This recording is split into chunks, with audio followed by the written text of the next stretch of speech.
தேங்காய் பால் சாதம் பண்ண போகிறேன் இன்னைக்கு. சுகன்யா கேட்டிருக்காங்க எப்படி பண்ணணும்னுட்டு ரெசிபி. அதுக்காக சரிங்களா. எண்ணெய் ஊற்றிட்டேன், ஒரு ஸ்பூன் நெய் ஒரு ஸ்பூன் போட்டுக்கலாம்.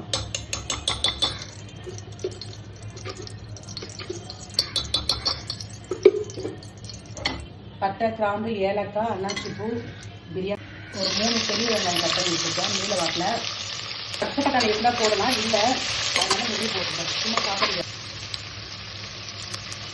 நான் 3 டம்ளர் அரிசி எடுத்துட்டேன்.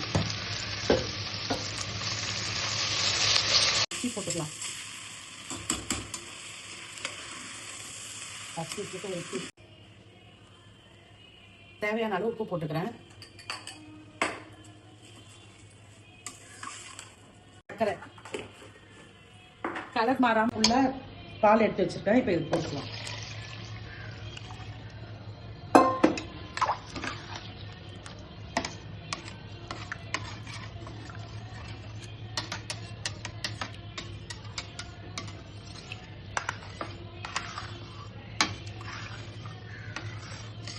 இங்க பாருங்க, அளவு கேட்குறீங்களே, நான் வந்து அளந்தே எப்பவுமே செய்யறது கிடையாது. இப்போ இந்த அரிசி கீழே இங்கே நிற்குதுன்னா இப்படி ஒரு கரண்டி வச்சு பார்த்தீங்கன்னா கை வச்சு பார்ப்பாங்க. இந்த அளவில் மேலே தண்ணி வரணும்னு சொல்லுவாங்க. சாப்பாட்டுக்கு தண்ணி வச்சா கூட குக்கரில் இங்கே பாருங்க, அரிசி கீழே இருக்குங்களா, அதுக்கு மேலே இவ்வளோ தண்ணி வந்துருக்கு. இதுதான் அளவு. உங்களுக்கு புரியுதா இல்லையான்னு எனக்கு தெரியாது. புரியல இல்ல.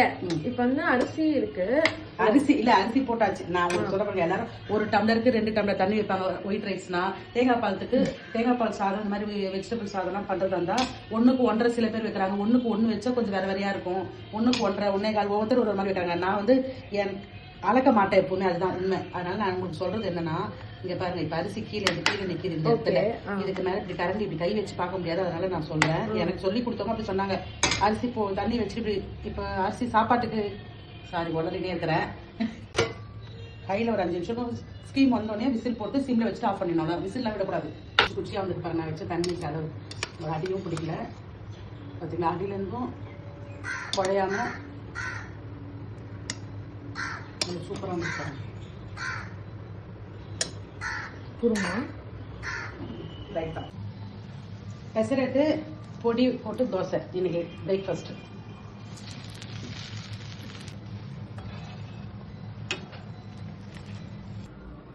வணக்கம். இன்னைக்கு என்ன லஞ்சுன்னு பாத்தீங்கன்னா தேங்காய் பால் சாதம், தக்காளி குருமா, தயிர் பச்சடி, கேரட், வெள்ளரிக்காய், வெங்காயம் போட்டு தயிர் பச்சடி பண்ணிருக்கோம்.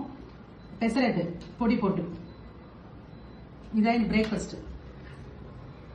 தேங்க்யூ.